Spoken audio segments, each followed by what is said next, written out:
Bonjour tout le monde, c'est MBM et aujourd'hui je vais vous présenter mes colonies de fourmis de A à Z ou de A à B comme vous voulez. Donc, tout d'abord on va commencer par la première colonie, une petite ouvrière dehors comme vous la voyez. Donc là, si on enlève le cache en aluminium, là on peut voir qu'il y a quelques fourmis. À vrai dire, toutes les fourmis sont dehors et vont bien, comme vous le voyez là. Et attendez, je remets juste le cache en aluminium. Voilà. Et la deuxième colonie, comme vous voyez, qui bouge de partout. Hein, là. Et ben là-dedans, là-dedans, il y a quasiment, il y a la grosse ouvrière. Et vous vous rappelez quand j'ai dit qu'il y avait les premiers médias? Là, vous voyez la petite ouvrière. Et bien maintenant, c'est plus les premiers médias que j'ai là maintenant. Je vais vous présenter les premiers majors. Bon, ça, c'est pas un major, c'est un média. Hein, enfin, le premier major, parce que ce sera le seul de la colonie. Là, vous voyez, il y a des médias qui sortent. Mais là-dedans, si vous voyez, il y a une fourmi bien plus grosse que toutes les autres. Et c'est le major. Il doit se trouver dans ce tas, à proprement parler. Enfin, il doit se trouver dans ce tas. Parce que c'est le seul endroit où il y a toutes les ouvrières. Attendez. Ah, on peut le voir. Là, vous voyez, la grosse fourmi là qui vient de sortir une graine. Eh ben ça, c'est juste un gros média. Car le major, il est encore à l'intérieur du nid. Regardez. Là, vous voyez là, la grosse fourmi qui se balade là. Comme vous l'avez vu. Eh ben, la grosse fourmi qui s'est baladée, c'est le premier major. Là, dans ce tas là. Vous voyez cette grosse fourmi là, ben, c'est le premier major. C'est le tout premier de la colonie. Et ce sera le dernier. Avant la mort de la colonie. Mais je suis quand même choquée parce que là, on se débrouille plutôt bien. Et là, elles survivent. Elles sont toujours en vie. Même si leur reine est morte depuis 2-3 mois. Même si leur reine est morte depuis 2-3 mois. Eh ben, elles sont toujours en vie. Regardez, le major là. Il est là. On l'a vu.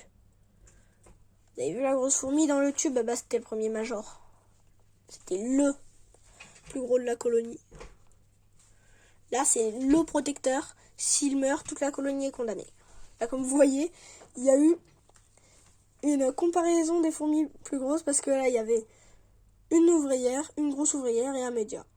Bon, là, comme vous voyez, il y a plusieurs médias qui se baladent avec des grosses ouvrières. Là, nous avons un gros média qui vient de sortir. Là, lui, là, qui bouge de partout, c'est le gros média. Et nous avons le major. Voilà, c'est le premier major, oui. Il y en a un deuxième encore. Il y en a un deuxième de la même taille. Non, là, c'est un gros média. Là, nous avons des gros médias. Et il y en a un qui se balade. C'est le major. C'est le premier major. Là, regardez dans le tube.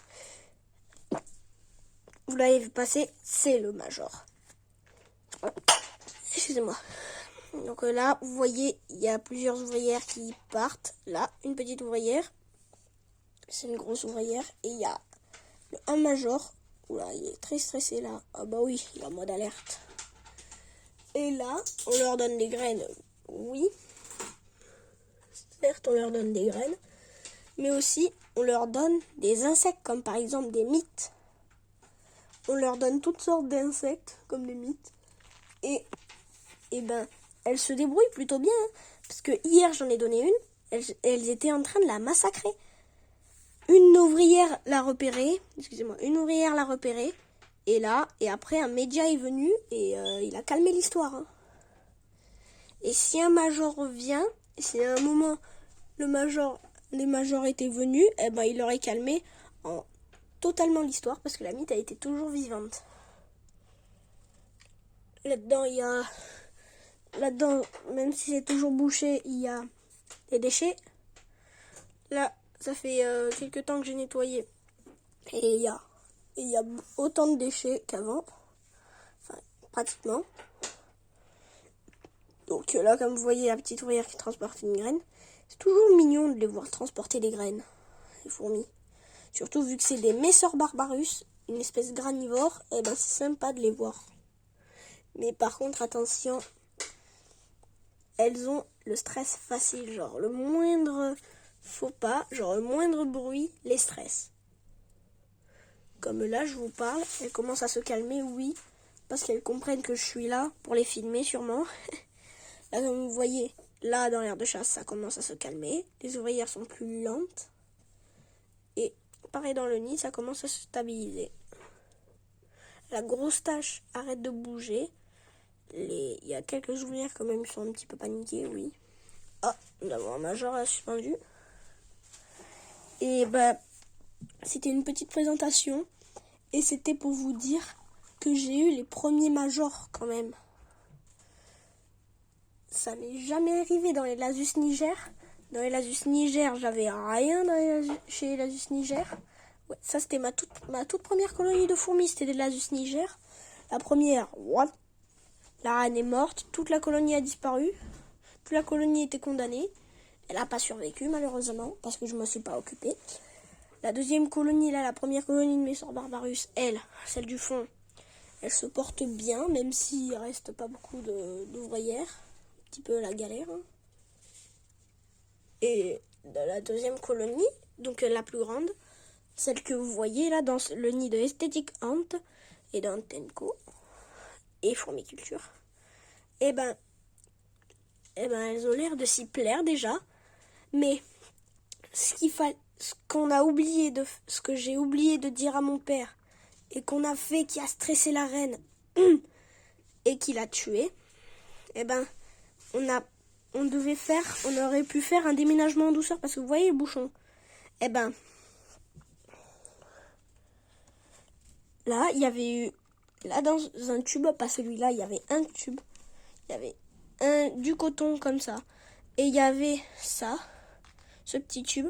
On aurait pu faire un déménagement en douceur, genre on aurait mis ce tube là-dedans, on aurait enlevé le coton. Ah, on a un major qui se balade. On aurait enlevé le coton et les fourmis, elles seraient rentrées toutes seules. Mais là, on a fait un déménagement en force, elles sont rentrées. C'est comme si on les obligeait de rentrer. C'était un petit peu la galère. Et même pour les nettoyages, des fois, c'est la galère. Parce qu'il y a des fourmis qui sont évadées et il y en a 2 qui sont mortes. Mais bon, vu qu'il restait un peu de couvain, elles ont dû être vite rattrapées par le major. Là-dedans, il y a le cadavre de la reine. Il est intact. Les ouvrières, elles n'ont rien fait. Alors que là-dedans, il y a le cadavre de la reine. Elle a plus les pattes. Et son corps, bientôt, il n'aura rien. Il n'y aura plus rien. Mais là, elles sont en train de se calmer. Donc, on va les laisser se calmer tranquillement.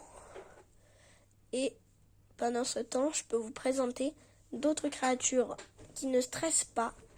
Les jolis petits cétoines. Eux, ils ne stressent pas du tout. Quand vous regardez celui-là, il est en mode, on n'a qu'une seule vie, on s'en fiche, on va tellement lentement. Ils sont tellement lents que même si on fait beaucoup de bruit, eh ben, ils ne vont même pas stresser. Ils iront juste un peu plus vite, mais voilà. Bon, c'était tout pour cette petite présentation de ma colonie de fourmis avec les premiers et les derniers protecteurs de la colonie. Et j'espère que la vidéo vous aura plu. N'hésitez pas à mettre un like, à vous abonner, ça sera très cool pour moi. Et comme ça, je pourrai continuer les vidéos de ce genre, parce que moi, j'adore les fourmis. Vous savez que je suis passionnée par ça, carrément. Quand je serai plus grand, je vais carrément les étudier. Je serai un myrmécologue. Je ne sais pas si vous connaissez les myrmécologues, ce sont ceux qui étudient les fourmis. J'espère que cette vidéo va vous plaire. J'espère qu'elle n'aura pas été trop longue pour vous, même s'il y en a qui font des vidéos de 2 heures. Mettez un like, abonnez-vous, commentez. Et bye bye tout le monde! C'était MBM et ses fourmis avec un avertissement. Ne pas trop les manipuler, sinon vous allez vous faire mordre. Et avec une bonne nouvelle, on a les premiers majors.